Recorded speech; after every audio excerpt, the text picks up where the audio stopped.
100,000 deaths a year in the U.S. due to people falling asleep at the wheel. So it's insane amount of bad things that happen when we don't get sleep.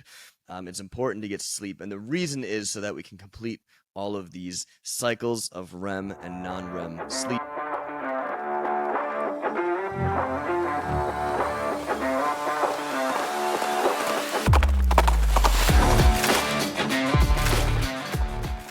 All right, so what is sleep? Sleep, as we know it, is a reduced mental and physical activity. And if you were before the 1950s, you probably assumed, like most people, that the body and the brain were completely dormant. What we now know after peer-reviewed research, science studies, is that that could not be further from the truth. And it actually turns out, and this is from Mark Wu, neuroscientist and sleep expert from Johns Hopkins University, is that it turns out that sleep is a period during which the brain is engaged in a number of activities necessary to life, which are closely linked to the quality of life. And so when we go through our sleep, there are two phases, and I won't get through all the details. I'll let Bosted go through that. Non-REM sleep and REM sleep. It's important to know REM is rapid eye movement. And so at the period of non-REM sleep, which you are slipping into at the very beginning, multiple stages, there are multiple stages with this. However, this is when your heart rate and your breathing start to regulate. Your body temperature starts to drop. This is if, again, you knew nothing about sleep, only by watching your grandparents or watching your brother fall asleep. This is where you would probably think that you stay the entire time. Then you slip into what is REM sleep. Now, REM sleep is interesting because this is where behind your closed eyelids, this is where your eyes start moving rapidly, right? Hence the name. But your brain waves are similar to actually those as though you were awake. So your brain is moving, your breath rate is increasing, your body temporarily becomes paralyzed, and this is the point in which we start to dream. Now, Bosted, I'll pass it over your way, and let's get into some of the gritty details. Absolutely. So as Bruce said, you have these different phases of sleep, and the reason these are so important is because going through these cycles is what allows a lot of the restoration to happen in your body and a lot of the numerous good effects of sleep. I'm not going to go into them here. I think it's a pretty universally accepted truth that sleep is super healthy. The Punjabi lab shows that it decreases hypertension and lowers blood pressure, helps muscle recovery and muscle growth if you're training hard, helps alertness and awakeness the next day. I read somewhere that something like 100,000 deaths a year in the U.S. due to people falling asleep at the wheel. So it's insane amount of bad things that happen when we don't get sleep. It's important to get sleep, and the reason is so that we can complete all of these cycles of REM and non-REM sleep. You've got your different stages of sleep: stage 1, 2, 3, and REM. The cycle goes, you fall asleep, stage 1, then 2, then 3, then REM, and then backwards through the process. Again, each stage is associated with different frequencies within the brain. Moral of the story, we still don't know exactly what's going on in the brain at these different times, but we know that your body is doing rapidly different things. Stage 3 is deep sleep, where you have large brain waves and where the body is most relaxed, and as Bruce said, REM sleep, rapid eye movement, where you dream and is close to wakefulness. So all have a great good effect. And again, the reason to be aware of the cycles, there's something called sleep debt. So you want to make sure you're getting enough sleep every single night. Easy way to do that is keep a sleep journal, journal or log how much sleep you're getting and notate when you feel good during a day. That's probably the amount of sleep over time that you need. And you want to be mindful that you don't go into too much of a sleep debt. That means, you found that you do well with 7 hours of sleep a night, then you get 6 for 3 nights in a row. You're in a negative 3-hour sleep debt at that point. Another study, a more recent study from the Roth lab, highlighted that sleep debt is much more harmful if occurred in one night versus over a series of nights. So if you are going to stay up till 3 a.m. one night and put yourself in a 5 hour sleep deficit, that is much more harmful than sleeping 1 hour less for 5 nights in a row. Even though at the end of that 5 night stint, your sleep debt is the same amount of hours, it is much worse to do it all in one night because that affects, again, you can't go through as many cycles of sleep, and this is very harmful to your health. Interesting. So it's the same exact thing that we've always heard too when we were in college and they start talking about, binge drinking, for example, right? Where, you could not drink or have a couple beers or anything throughout the week, but if you had that one night where you just went at it, that was obviously incredibly harmful for you. Um, we're probably still we're probably still experiencing a little bit of that with the bachelor party coming up. Exactly. And again, this isn't to say don't live your lives, right? Like these things are going to happen. This is not saying you can never be in a sleep deficit, but again, something to be aware of, as this is so, so vitally important. So, purpose of this podcast, I just wanted to touch briefly on sleep and the different ways we do it, and then go into a couple of items I think people can use. I was hoping this would be a very practical podcast just to show some ways that are, in my opinion, becoming more well known for how to improve your sleep habits and overall improve the sleep quality of your life. Before I jump into that, Bruce, do you have any other research you found or anything else interesting about sleep you wanted to share? Oh, it might coincide with what you probably have as well, right? It's just different ways to implement sleep, different things in sleep that could, or different attributes ahead of sleep that could be beneficial. For instance, like I did not know that having your magnesium intake up to 400 to 420 milligrams, right? Magnesium is part of so many chemical reactions within your body, and you want to talk about getting into a really good sleep. Make sure that your magnesium intake is where it needs to be. The other thing is, and where it needs to be is 400, 420 milligrams based on my research.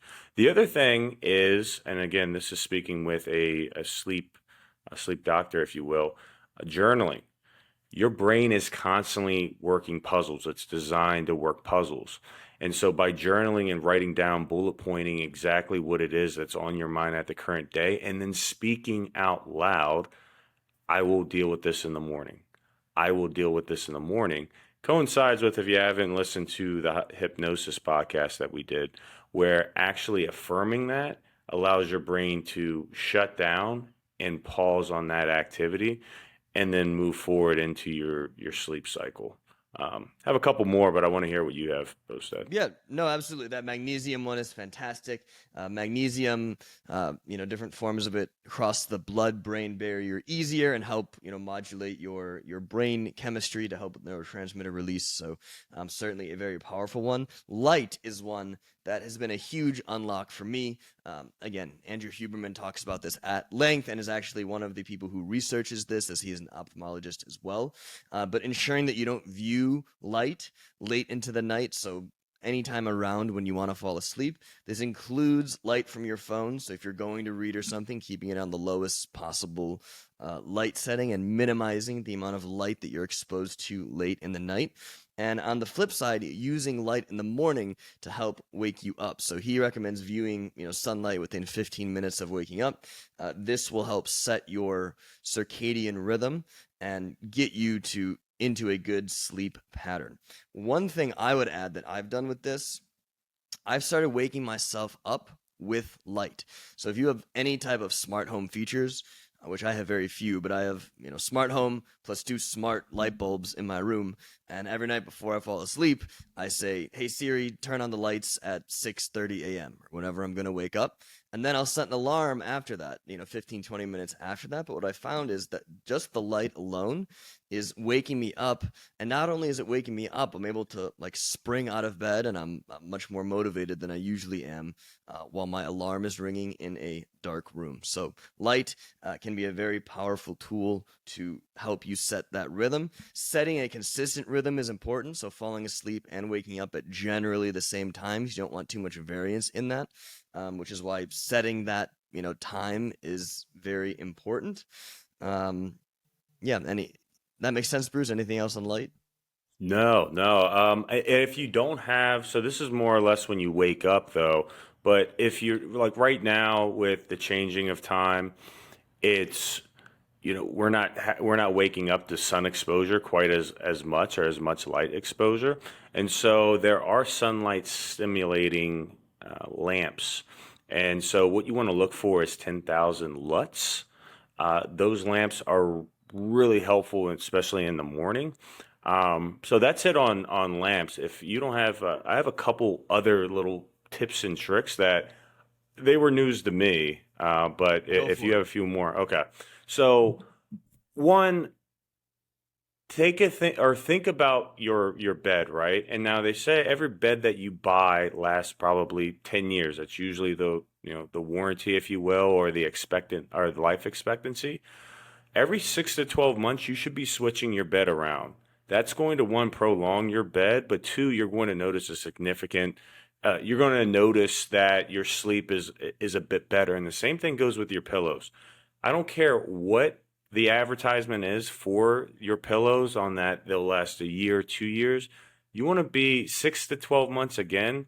You want to be ripping and replacing those pillows, and you're going to notice a difference. And the reason being is because the foam, the material, after you know night on night with 20 pounds, 20 to 25 pounds laying and moving, and then your body getting under it, they just don't form the same exact way.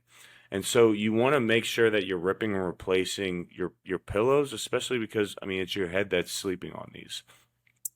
The other piece to this is, again, you touched on the blue light piece, but also like with the social media, it goes hand in hand.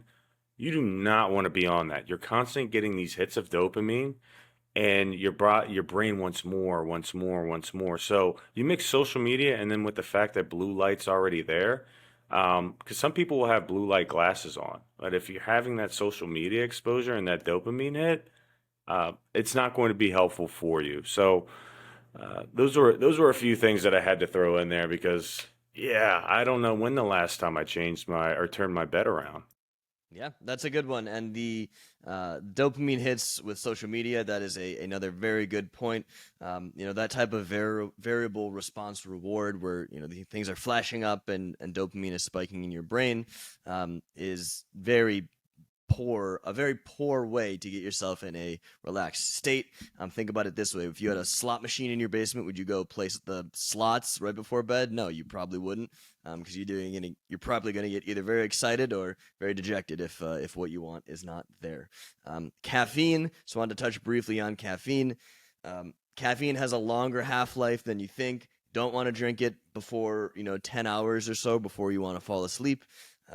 8 to 10 hours is what they say. I found 10 to be the most useful, the most, for me at least, the guarantee that I'm not going to impede any of my sleep. So again, you want to go to bed 10 p.m. to wake up at 6 a.m. Don't have caffeine much past noon. So the longer you go past that, the more caffeine will remain in your system as you go forth. Um, those were really my. Oh, and lastly, you mentioned the bed. One note on your sleep environment: cooler temperatures help you fall asleep. Those first couple stages of REM are also associated with a decrease in body temperature, and then before you wake up, your body will naturally heat up. So if you're having trouble sleeping or staying asleep, using your thermostat to keep the room in which you sleep slightly colder will certainly help. Melatonin is another. There are certain supplements. Bruce mentioned magnesium. There's a few great supplements. magnesium threonate, I believe, is one of the better ones for sleep. You can get on Amazon or any nutrition store. Melatonin is not recommended to be used regularly. It can be a great tool to help reset a circadian rhythm if you've been traveling, especially, or just been in a bad pattern that you want to break. But is not typically recommended for normal usage, as you will begin to become dependent on it, which is not great. So we hope you found these tips and tricks interesting. We plan on having a guest on soon who is much more of an expert in this field and can dive a lot deeper into these topics. But again, just to summarize what we've talked about, keeping a sleep journal, figure out what time and how much sleep is good for you, and keep that steady. Make sure to, if you incur a sleep debt, try to spread it out overnights and don't go wild for one night itself.